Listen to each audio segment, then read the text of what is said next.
jai. Jai Vishnupad Paramahamsa. Thank you. Parivraj Acharya Stotya Shatashi Shimad is Divine Grace Srila Bhakti Siddhanta Saraswati Goswami Maharaj Prabhupada Ki Jai. Ananda Koti Vaishnava Vrinda Ki Jai. Namacharya Srila Haridas Thakur Ki Jai. Shri Rupa Shri Sanatana Bhatta Raghunath Shri Jiva Gopala Bhatta Das Raghunath Shad Goswami Prabhu Ki Jai. Prem Sago Shri Krishna Chaitanya Prabhu Nityananda Shri Advaita Gadadhar Shivasati Gaura Bhakta Vrinda Ki Jai. Shri Radha Krishna Gopa Gopinath Shamakun Radhakun Giri Govardhan Ki Jai. Vrindavan Dham Ki Jai. Mayapur Navadvip Dham Ki Jai. Jagannath Puri Dham Ki Jai. New Dwarka Dham Ki Jai. Ganga Mai Ki Jai. Jamuna Mai Ki Jai. Bhakti Devi Ki Jai. Tosi Maharani Ki Jai. Grantaraj Shrimad Bhagavatam Ki Jai. Yoga Dharma Harinam Sankirtan Ki Jai. Brihat Madanga Transcendental Book Distribution Ki Jai. Samaveta Bhaktivinoda Ki Jai. Gaura Premanandi. All glories to the assembled devotees. All glories to the assembled devotees. All glories to the assembled devotees. All glories to the lotus feet of Shri Guru and Shri Gauranga. All glories to Srila Prabhupada.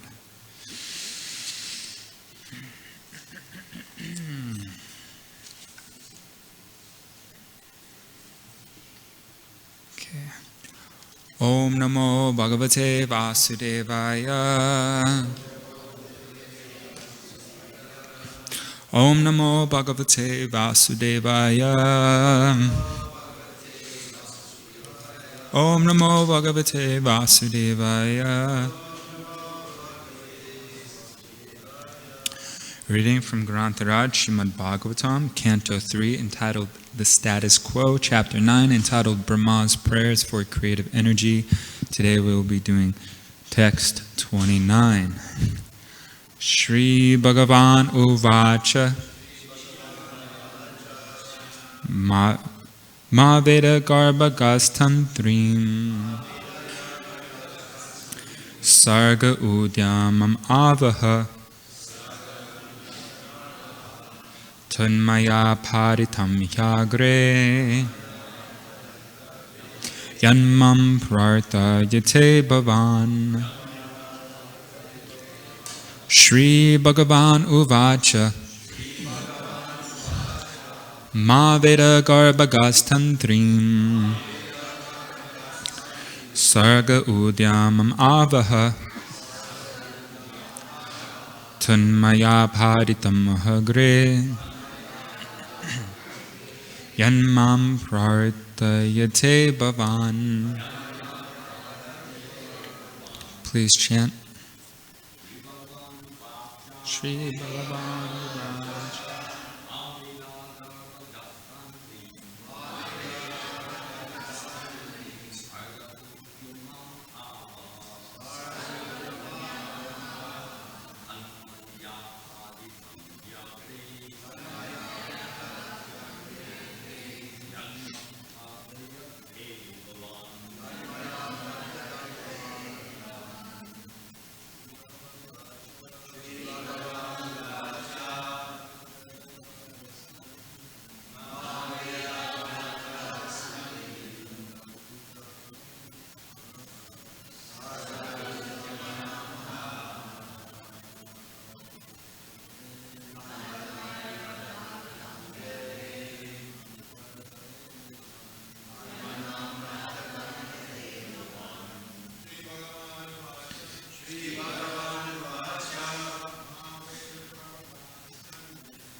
Mataji's, please.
Okay, word for word translation.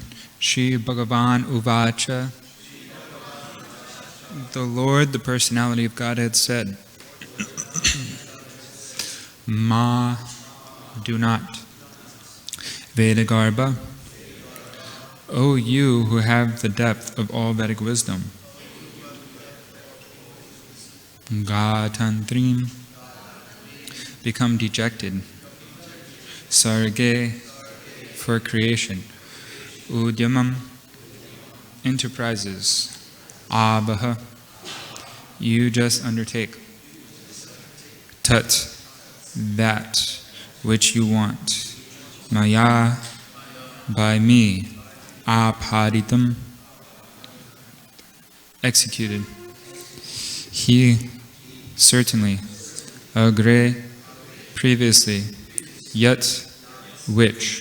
Mam, from me. Prarthayate, begging. Bhavan, you. Translation and purport by His Divine Grace A.C. Bhaktivedanta Swami Srila Prabhupada Ki Jai.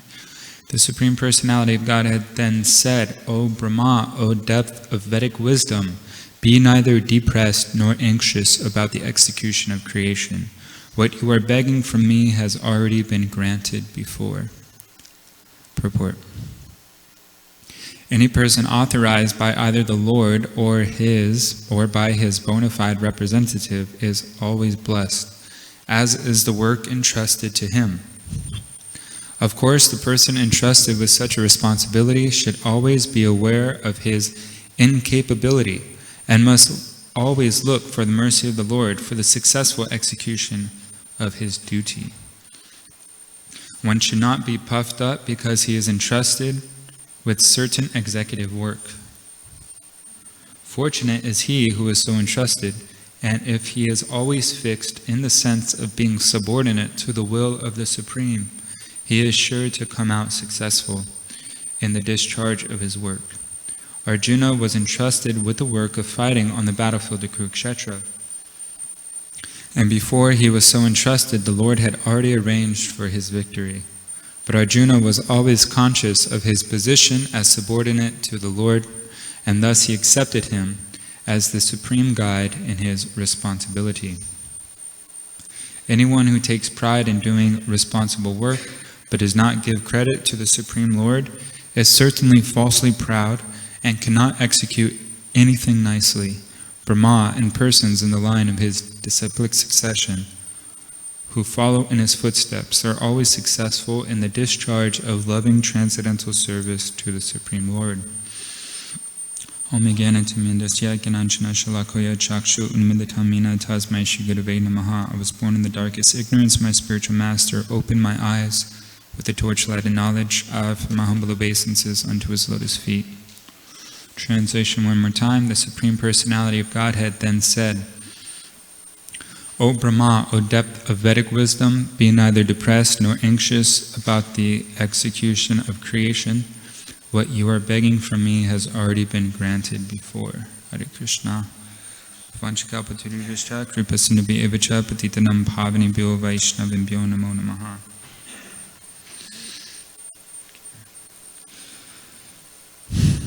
Hare Krishna. So this is the 9th chapter of the 3rd canto, Brahma's prayers for creative energy. The Supreme Personality of Godhead is speaking here. He's speaking to Brahma. He's calling Brahma, O depth of Vedic wisdom. And he's telling him, be neither depressed nor anxious about the execution of creation. What you are begging from me has already been granted before. So how has it already been granted before? We know that the universe exists within cycles. First of all, we have the total devastation, where the whole universe is destroyed, and Lord Brahma leaves his body. And then at a certain time, the universe is created again, when another living entity comes in the post of Lord Brahma and creates the universe again. In that sense, it's been granted before, and in the sense that in every day of Lord Brahma, when Lord Brahma goes to sleep, half the universe, more or less, is destroyed, and when he awakens from his sleep, he has to create again. And from there, he's empowered by the Lord to again create. So there's total devastation, and there's partial devastation, and then there's subsequent creations. So in a few verses ago, text 25, something very similar. Lord Brahma is actually praying to the Lord to please uplift the entire cosmic creation and remove our dejection. Dejection means like low spirits or depression, by kindly speaking your directions. And similarly, in the last verse we read, text 27 and 28, the Lord saw that Brahma was very anxious about the planning and construction of the different planetary systems, and was depressed upon seeing the devastating water. He could understand the intention of Brahma, and thus he spoke in deep, thoughtful words, removing all illusion that had arisen. And in the purport, Prabhupada mentions that Brahma was perturbed at seeing the tremendous water, the devastating water of the universe. And he also mentions that none of us can comprehend how difficult Lord Brahma's duty actually was. It was very difficult. And only by the empowerment of the Supreme Personality of Godhead was he able to perform that task. So while I was reading this, I was trying to think, how does this apply to us? How does this apply in our lives? Obviously, we're not Lord Brahma right now, so we don't have the task in front of us to create the universe. We more or less have it pretty easy compared to Lord Brahma. And we see Lord Brahma, he lives for 100 years of his calculation, which is trillions of years of our calculation. And every day he performs the same activity. He creates. Whatever part of the universe was destroyed, he recreates. And he does this every single day for 100 years. So how steady Lord Brahma is very inspiring, to do the same thing every single day. And that was his duty, that was his service to the Supreme Personality of Godhead. He never got mental about it. He's a pure devotee, and he understood, as we read here in the purport, that Brahma was not puffed up. He was humble. And Prabhupada is saying in this verse today that Krishna does not like when his devotees become puffed up. We should understand that any service we're doing for him, first of all, he's giving us the service, the opportunity for service. He doesn't need our service. He could do everything himself. If he wanted, he could create the universe. But he's giving an opportunity to a devotee or someone to perform service for him for that living entity's benefit. Ultimately, Krishna doesn't need our service. Krishna could be sitting on the Vyasasana right now speaking. He'd speak infinitely better than any of us. But he's giving us the opportunity to speak about the Bhagavatam for our own purification. He doesn't need us to worship him in his deity form. He's self-sufficient. He's always satisfied. He's completely happy. But he's giving us that opportunity, and he's empowering us to do so. Without his will, we can't even remember our name. We can't speak, we can't walk, we can't breathe. So in that sense, if we're ever puffed up and we're ever proud of our service, we should understand this is complete illusion. This is Maya. But the tendency is to become puffed up because we are conditioned souls and we're here in this material world to try to imitate the supreme controller and the supreme enjoyer. So at least we can catch ourselves with our intelligence as aspiring Vaishnavas, understand, okay, I am conditioned. Don't be completely devastated if pride or lust or anger comes into the picture. Just know that it is going to happen. We have a material body, we have a false ego, but don't entertain the thoughts. Don't entertain the thoughts of pride or lust. Understand that this is a contamination, it's an anartha, and pray to the Supreme Lord to become free from that anartha. And we also have a duty, just as Lord Brahma has a duty to fulfill of creating the universe. We have to wake up every morning for the morning program. We have to chant our rounds attentively as much as possible, at least 16 rounds, follow the 4 regular principles, read Srila Prabhupada's books. This is something that we are to do every single day. And as Lord Brahma performed his duty every day for 100 years, for the remainder of our lives, we have to at least perform that minimum duty that Srila Prabhupada and the previous acharyas have given us. And sometimes it could be overwhelming, just as Lord Brahma was overwhelmed and he felt depressed at one point.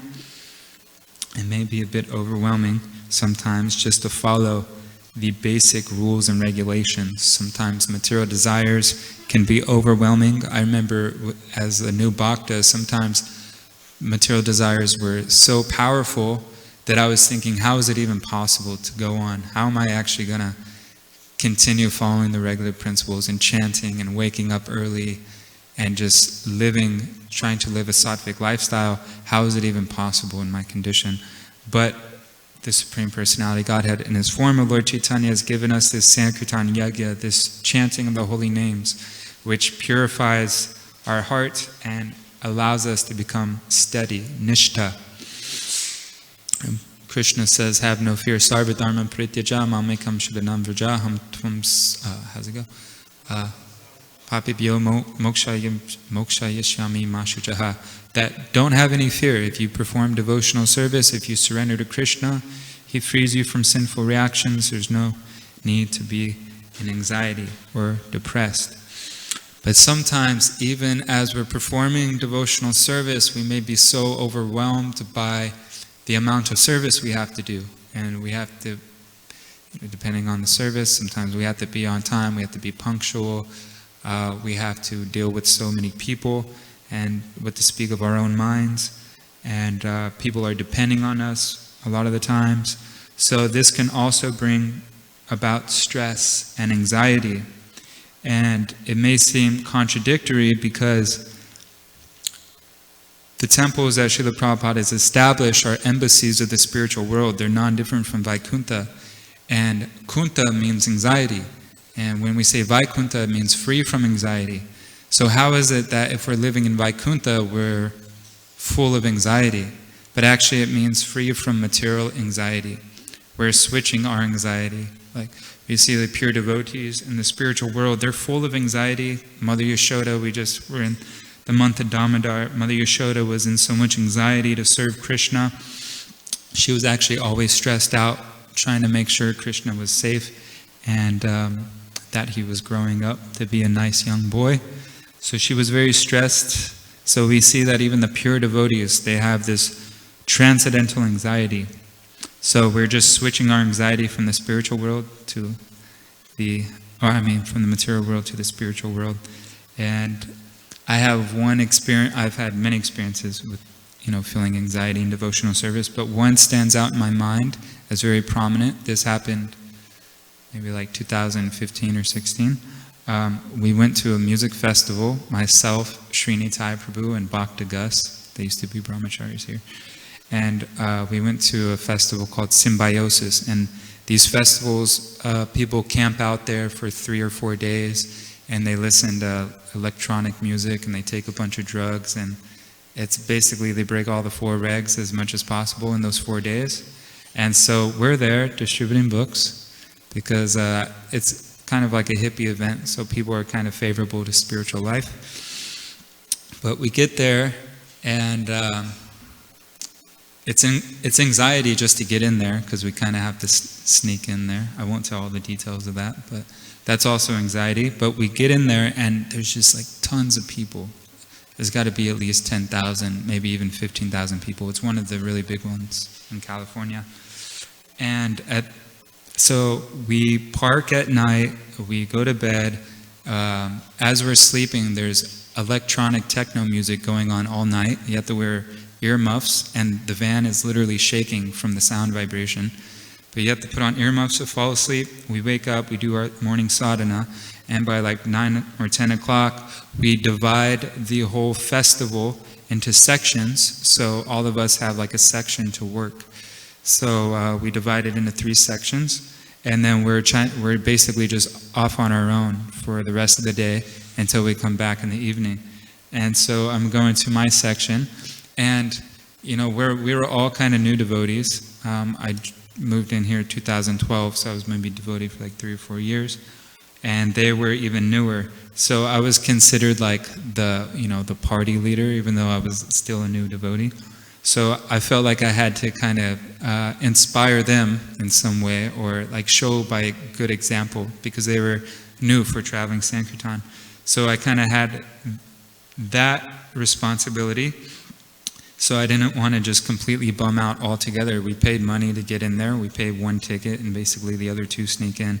So it's like a couple $100 to get in there. So I paid a couple $100 of the temple money, and then I have these 2 new bhaktas that I have to kind of like show a good example for. And then I have social anxiety sometimes if I'm around a lot of people. So the social anxiety was very intense. And like I said, there's thousands of people, and they're all partying and having a good time. So I was basically in Maya, and I didn't know what to do. I was kind of bewildered. I was wearing karmic clothes because you have to sneak around. You can't get caught there. So I called Brigupati Prabhu for some inspiration, and I told him, Prabhu, I'm in Maya. I have a lot of social anxiety. I have a bag full of books, but I'm scared to approach people. Can you please preach to me for 2 minutes? So he starts reading the Bhagavad Gita a little bit. It kind of helped out a little bit, but so I had my backpack. I was going to the area I was supposed to distribute, and I didn't distribute. I just started walking along all the campsites. And as I was walking, this is a true story, I'm not kidding. As I was walking, someone came up to me and said, Hare Krishna. It's good to see you. We're happy to see you here. I said, okay, Hare Krishna. And then he walked away. And then, not even 10 seconds later, and these 2 guys that I'm about to mention, that first guy and this second guy, they did not know each other. They were separate people. So the first guy said Hare Krishna and then walked away. Then literally not even 10 seconds later, another guy came up to me and he said, Are you Hare Krishna? Are you a devotee? And I said, yeah, how'd you know? And he said, I can notice, I can tell when you guys are walking around with your backpacks and your necklace. And he said that I got a book at this same festival a few years ago, Easy Journey to Other Planets, can I show you my ashram? And I said, yeah, sure. And I was a little bit bewildered. So he took me to his van, and he opened his van. He had a big poster of Srila Prabhupada. He had all the books. He had the whole Bhagavatam set. He had japa beads, kartals, mridanga. It was very devotional. And he said, ever since I read that book, I've been chanting, and I listened to Srila Prabhupada. Then he started quoting the Krishna book, something that he recently read about how the living entity goes through different stages of, he's born, he grows, he produces offspring, he dwindles, then he dies. And he starts talking about that a little bit. So he's actually reading the books. And he said, I've been involved in this festival scene for like 10 or 20 years, and I'm getting sick of it.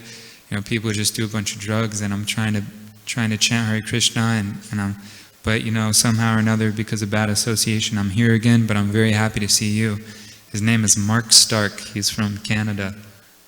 So I was in contact with him for some time, and he goes to the temple out there in Canada. But after that, I felt like that was Krishna just kind of giving me some inspiration that, okay, these books are very valuable. It actually, it made a devotee here at the same festival. And from that, I was inspired, I was enthused, and I distributed a lot of books that weekend. So that's just an example in my life how I was dejected and I was depressed, like Lord Brahma was, a little bit bewildered, but Krishna inspired him from within and gave him the empowerment to perform his devotional service of universal creation. So we can maybe see that in our own lives in different circumstances of that happening. And there's much evidence that we know Lord Chaitanya came as, with the Pancha Tattva, and Lord Chaitanya is considered the most merciful incarnation. But who's more merciful than Lord Chaitanya is said to be Lord Nityananda. He is actually giving out love of God to anybody and everyone, and whoever is just willing to accept it. But in a purport of Chaitanya Charitamrita, Srila Prabhupada states that by the will of the Lord, one can even perform greater service than Lord Nityananda. It's actually in a purport.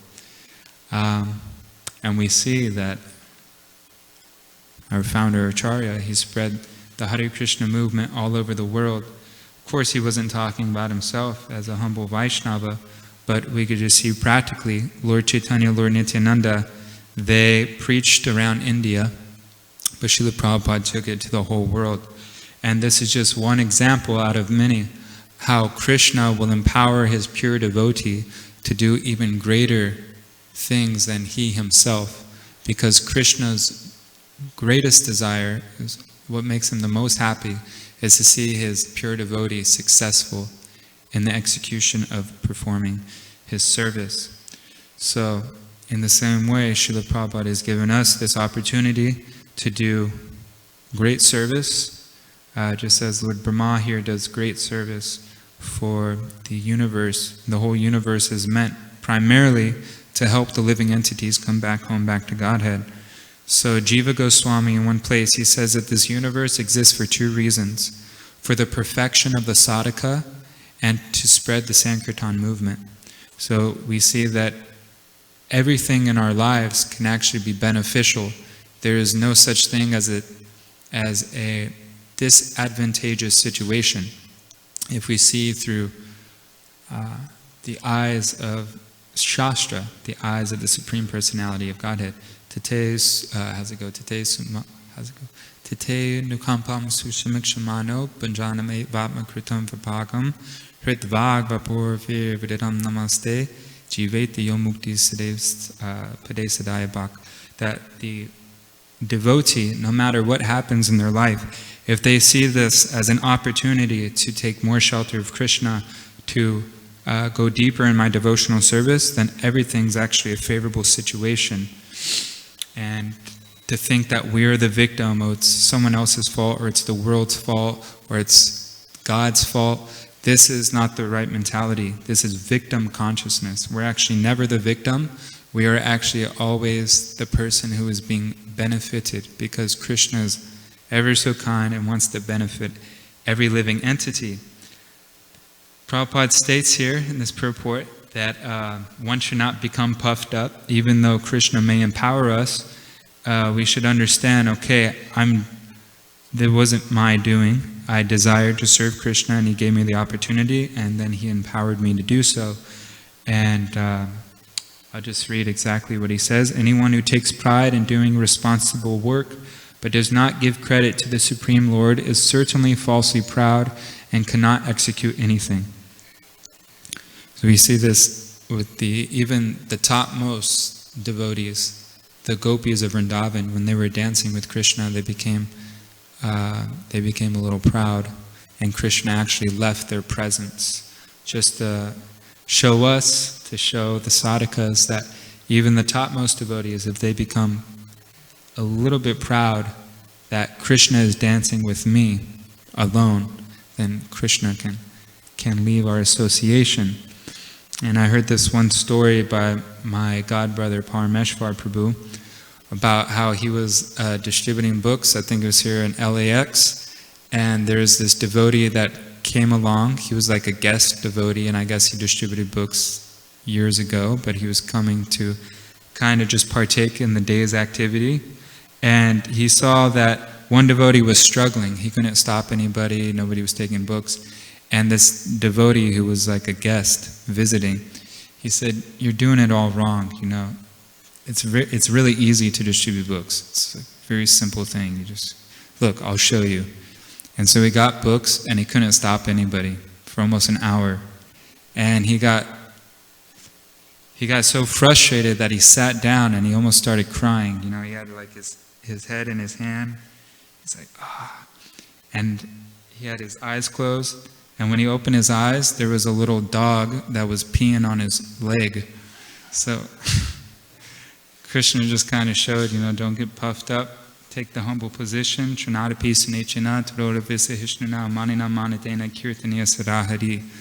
is how we continue with the Sankirtan mission. This is how we continue chanting the holy names. Is by becoming humble, more humble than a blade of grass, more tolerant than a tree, devoid of all sense of false prestige, ready to offer all respects to others and expect none in return. So that's all I have to say for now. Does anybody have any questions about what I spoke or anything about the verse or purport? Yes, Prabhu.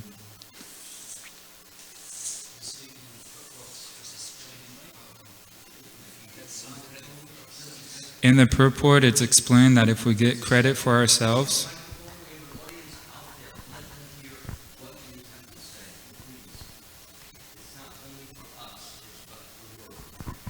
in a purport, Prabhupada said, and if we perform our service, if we give credit to ourselves, then nothing. If we are like proud, nothing can be done nicely. So my question is other way around. If we do something, our service, but is not nicely performed, is that means then we are proud? If we do service and his service is not nicely performed, is that means then we are proud? If we do, you see, because statement is if we perform our service, but we does not give credit to Supreme Lord, then in this way we cannot do nicely our service. So if we don't do our service nicely, we have some fault in our service, is it a sign then we are proud? Okay. Understand my question? Yes, I understand your question. Thank you. So what is service? Service means to give pleasure to the person we're serving, right? So if we're serving the spiritual master, we're serving Krishna, we should understand what gives them pleasure. It's not that we just do labor. You know, if you're washing pots for a few hours, that's necessarily service. In one sense it is. Krishna accepts any tinge of, intention of trying to do service for him. But if you're proud of that service, if you're puffed up, then it's not very pleasing to Krishna. So in that sense, even if you're doing everything externally nicely, but the person you're doing it for is displeased with your attitude, then the service, therefore, is not of the highest quality. No, but still you didn't answer my question Okay. properly. My understanding is if you perform any service, but you don't do nicely that service, whatever it is, there's some fall in your service. Is it a sign then you are proud? Can you give an example? Huh? Can you give an example? Because I thought I answered it, but can you give an example of what you're talking about? Can you give an example of what you're talking about? Okay, so for example, okay, I'm deity service and I'm cooking for Krishna, and I want to make some cake, but somehow cake was burned. You know, I was not attentive. So on any kind of service, you know, you do something just not a nice way, you make mistake. So is it that sign, because there is statement then, you know, purport, then if you are humble and if you do everything nicely, in a humble state of mind, is it then you are, any kind of service will be performed nicely. So an opposite way, if you don't do your service nicely, like you cook something, you burn the cake, you know, is it a sign in your consciousness you're doing something out of pride, so you're not aware, then you have to do very nicely for Krishna. So if you're not doing that, so it has to be some kind of pride there in your consciousness. So this is my question. Is it always like that? Is it a sign of pride? No. I'm doer. This is why you don't do your service nicely. I mean, obviously, I can't really quote anything, but from my understanding and maybe partial realization, we see like Srila Prabhupada, before he came to America, he tried many things to preach that seemingly were unsuccessful. Like he started the League of Devotees in Jhansi. He was trying to do different types of preaching events that didn't really bear so much fruit. So does that mean he wasn't humble? Not necessarily. It could be that Krishna's teaching us a lesson for some reason. Archita Prabhu wants to say something on this matter. If I think of anything else, I'll say. Hare Krishna. It's actually a good question. There are many examples. The first one is the first statement is that service is only service if it's authorized. In other words, whatever we do has to be authorized. We're not left to our own devices to do whatever we want and offer it as service to Krishna. So that connection has to be there. What we're doing in ISKCON is considered service because it's authorized by Srila Prabhupada, and he's a pure devotee. So we're actually following his instructions, offering the results to him, and he offers it to Krishna. Now, if you make a mistake, there are different examples. There's Vidura, who was in so much ecstasy when Krishna came to his place that he gave him banana peels instead of banana. So we know, if somebody gave you a banana peel to eat, you'd be upset. But Krishna accepted it because he knew the heart of Vidura. Vidura is a pure devotee, and just out of ecstasy, he was making that mistake. However, in this very same room, once Srila Prabhupada came to take Charanamrita. He would do that every day. He would come, greet the deities, then go over and take Charanamrita. He tasted it, and it was salty. Whoever made it put salt instead of sugar. And Prabhupada said, "Who has done this?" And when they told him who was, she cannot do it anymore. It seemed extremely heavy. She made one mistake one day, but Prabhupada is making the point. When you are given a service, you concentrate. Don't try to, artificially think of pastimes and whatnot. Concentrate on the service. We were told when we joined in Henry Street, when you're cutting sabji for Krishna, vegetables for Krishna sabji, concentrate. Don't cut your finger and put blood in Krishna sabji. In other words, whatever you're given to do, concentrate. That's your service. Concentrate on the service. Don't worry about anything else. As you said, it's being done for the pleasure, first of the spiritual master, and then that is offered up to Krishna. So that's our job, is just to concentrate. Ready now? Nakama Prabhu, sorry. Just to add to Archita Prabhu's comment, the answer in my mind would be yes and no. That simultaneously, that there has to be a proper attitude in devotional service. Pure devotional service means that we're free from karma and gyan, where there's no motive there. But at the same time, Krishna is also testing his pure devotees. So in my mind, it would be yes and no.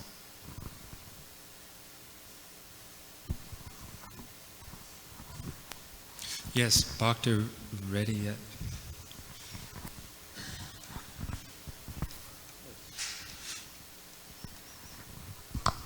Thank you, Prabhu. So my question is,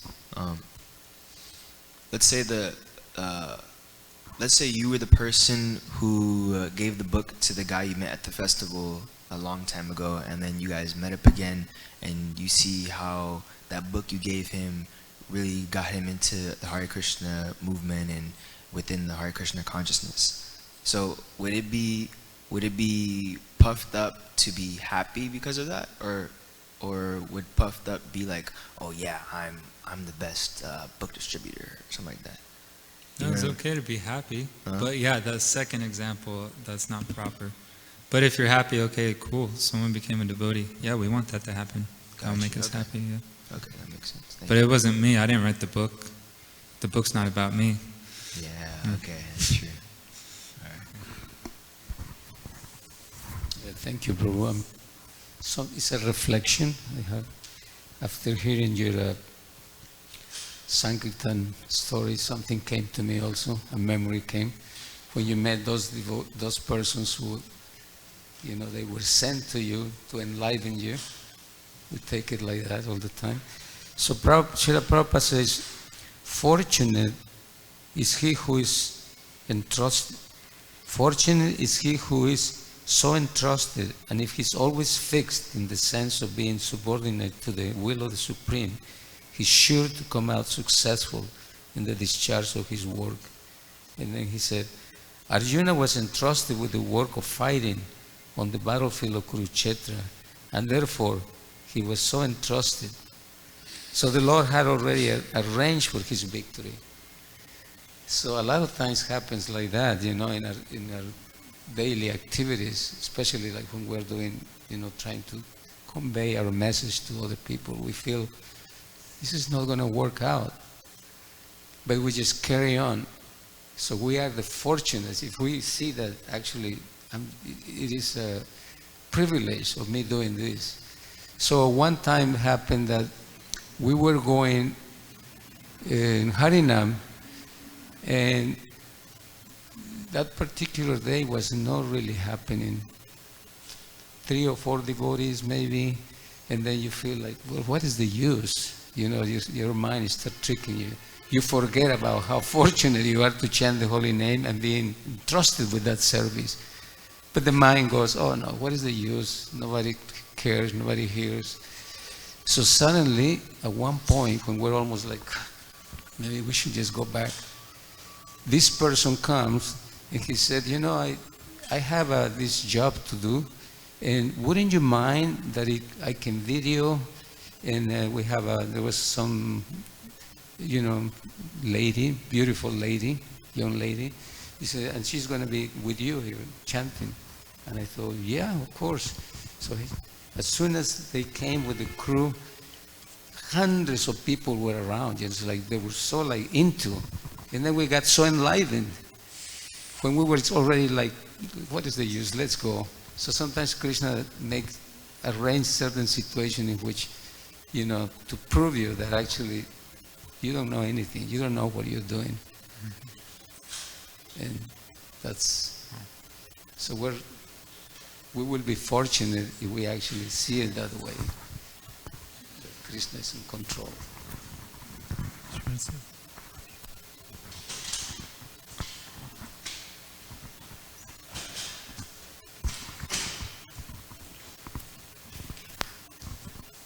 Thank you very much for a nice class, Prabhu, and for the nice questions and comments that have come from the different devotees. There seems to be a concern about being puffed up, you know, whether I'm arrogant, whether I'm egocentric, whether I'm condescending, or any of these things which make us feel that we're greater, bigger, grander than anyone else. So this is something we can avoid very easily. We have to start out with the idea that I'm nothing, I'm nobody, zero, and God is everything. And any good that I have, any greatness I have, any perfection that I have, is not by my own doing, but by God's doing. He is perfect, and He lends me His perfection, and what I'm manifesting is God's perfection, and therefore why should I take any credit for it? And if I don't take any credit for it, where is the basis for being puffed up when it's not mine in the first place? If it's not mine, how can I be puffed up?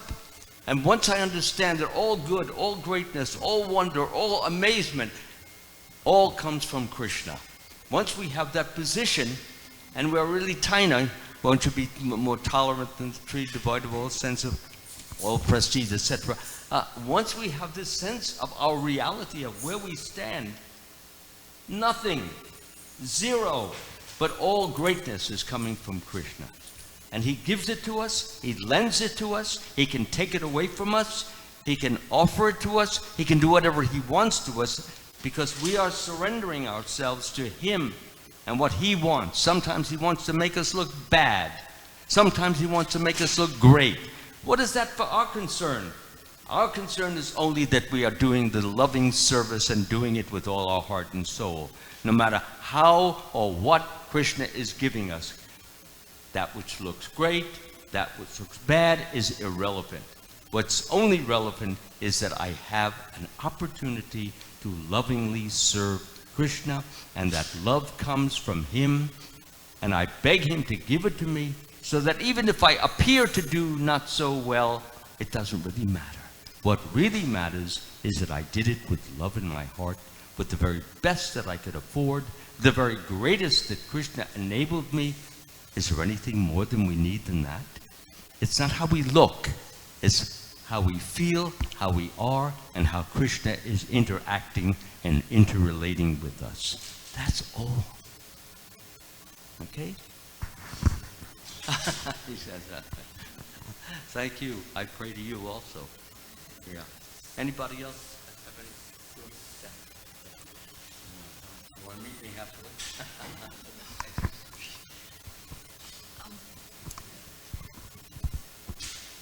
It's probably my false ego still speaking.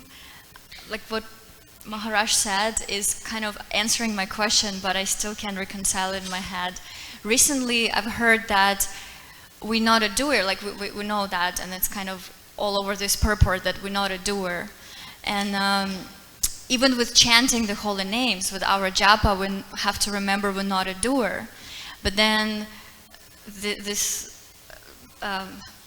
what arises inside of me is, but Mother Yashoda, she tried to tie baby Krishna and 2 fingers too short. 1 finger represents our endeavor, and the second one's the mercy. So how about taking our part, the responsibility, the endeavor of the service, and especially with the chanting holy names, like that's what I cannot reconcile. Instead of it's all being mercy, I'm not a doer, like there's still a part of my endeavor there. Maharaj, would you like to answer that? Try to answer your point. There's 2 points of view. You say a person may think that he is the doer.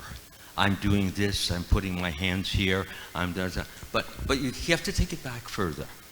You can't talk, you can't walk, you can't speak, you can't do anything without Krishna's mercy. Okay? Once you come to that understanding, then even if you think you are the doer, you're not. That's your illusion. And when we come to the point that I can speak, I can think, I can feel, I can will, I can do by Krishna's grace, this is a devotee mentality. A non-devotee mentality is that, well, what do I need Krishna for? I can walk, I can talk, I can do this, I can do that. So we have to understand that as far as being the doer goes, the devotee realizes that in the ultimate analysis, we do nothing. We can't breathe, we can't think, we can't feel, we can't do anything without His mercy. If He withdraws His mercy, you can't speak. Like I'm speaking now. If He withdraws His mercy, I have to shut up. I can't speak. And I've had that. I've even had a lecture, and I still remember that. And I was just saying to the audience, you know, if Krishna wanted to stop me from speaking, he could do that. He could and there I was, stuttering all over the place. Yeah, this was an actual place, not Fullerton, but Placentia. Yeah, I still remember that. Well, you don't forget those kind of things. So everybody was starting to smile and laugh. I said, you see, here I was going along beautifully and smoothly and easily, and then suddenly, as I mentioned the point, that if Krishna doesn't want me to speak, he can stop. He did it. You see it? So therefore, don't think you are ever the doer. In the ultimate analysis, he can be gracious, be kind, be sweet, be loving. He can also be harsh and tough and rough. And whatever we need, if we are totally depending upon him, surrendering to him, begging him, asking him to please enable us to serve him as he wishes to be served, not as we want to serve him, but as he wishes to be served, then he will enable us to serve him as he wants to be served, and he will congratulate us from within, and you will feel very, very blissful.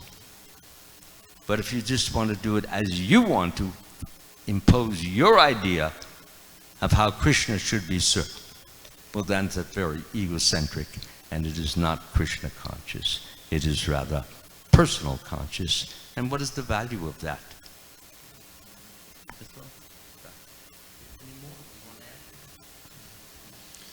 So then, if I'm understanding correctly, that even there's my endeavor as Krishna gives us our own will, but it's all based on mercy. Like, I can't grow anything without this soil. So this is my soil, the mercy of Krishna, and then my will is to start chanting with his mercy. You can either serve Krishna's will or serve your own will. If you believe that Krishna's will is higher, better, greater, bigger, more wonderful, then you beg him, please, I'm so egocentric, please enable me to serve you, and that's all I want. Otherwise, I will go ahead and just serve my own little sense and look for everyone to praise me, to honor me, to glorify me, to look up to me. This is not what devotional service is about. Devotional service is about giving glory, giving greatness, giving pleasure, giving satisfaction and fulfillment to the Lord. And when he's satisfied, you'll know it because you'll feel it in your heart. Simple as that. And if you've done a great job and everybody's saying this is wonderful, but you think that you're the doer, you will not feel that joy in the heart because Krishna is not pleased. Okay? And our business is only to please the Lord and not want anything for ourselves. Sometimes people will say to me, well, can't I have just I remember at one class in Florida, my person says, well, can't I take just a little credit for myself? I said, why do you want to steal from Krishna? It belongs to him. So why do you want to take what belongs to him and call it yours? Because that's a thief. You want to be a thief? He says, no. Then why the question? And that was it. No, we just do the best we can. Sometimes you get praised. Sometimes you get honored. Sometimes you get applauded. Sometimes you get looked up to. And sometimes you get all the opposite. It doesn't matter what Krishna says over and over again in the Bhagavad Gita. Don't worry about the result. Worry about the love in your heart that's flowing out of you to me and receive from me in reciprocation to you my appreciation.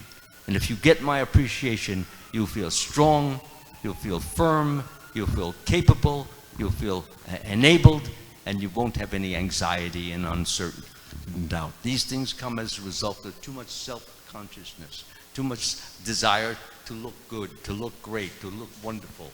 You know, if we're too much concerned about ourselves and not enough, again, of Krishna, then that's not Krishna conscious. It's like he was saying, he's very filled with anxiety. Anxiety is that you won't look good. You won't look wonderful. You won't be praised. You won't be honored. You won't be applauded. So what? So what? What difference does it make? You try your very best. And you beg Krishna to give you his best to manifest. And if he does find, and if he doesn't find, whatever he does is always good. And if we're thinking like that, that Krishna has heard me, what more can we ask for? We should not be thinking about our greatness, but always Krishna's greatness. And then you don't have any problems. The basis of all problems is, am I doing good? Do I look good? Am I beautiful? Am I loving? Am I making a good, what do you call, a good impression? These are not for a devotee. Devotee just does it. Sometimes, you know, he gets cut up. Sometimes he gets praised and people put flowers on him. Those are irrelevant. The relevancy is it all belongs to Krishna, because he's the one who's put me in this room today, right now, to speak now. And I don't have to say anything, but I felt that I should. We're putting the emphasis in the wrong place. Put the emphasis on pleasing Krishna, satisfying Krishna, being Krishna's servant. Servant means little, small, insignificant. Yes, be that. And if we can, because we want to be big, we want to be great. We've been taught since the time we were young that you should be big, you should be great.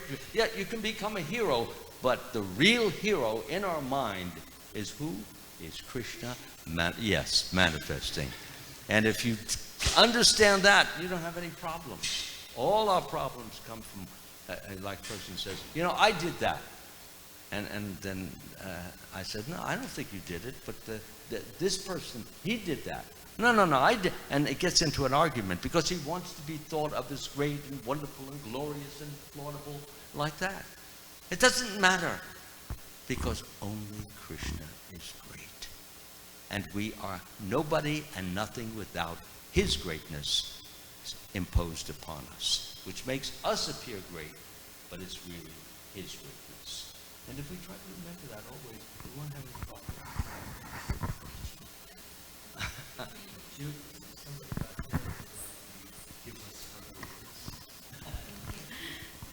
Hare Krishna, very nice class, Prabhu. I won't take too long. I just wanted to add on to Prabhu's question.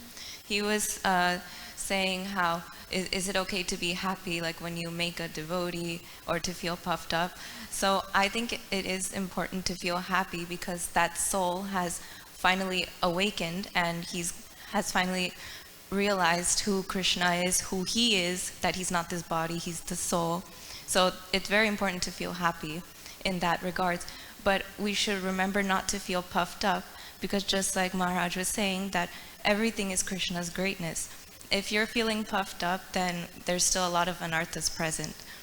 Like, we should not feel that, oh, it is because of me he became a devotee. It is because of me that he knows how to put tilak on, that he knows how to tie a dhoti. I did all that. He's my creation. Like, that's completely wrong mentality. So we should always remember not just Krishna's mercy, but even the mercy of the Guru. We always have to remember that it's all the mercy of the Guru, of the devotees, and of Srila Prabhupada's great movement. That's it.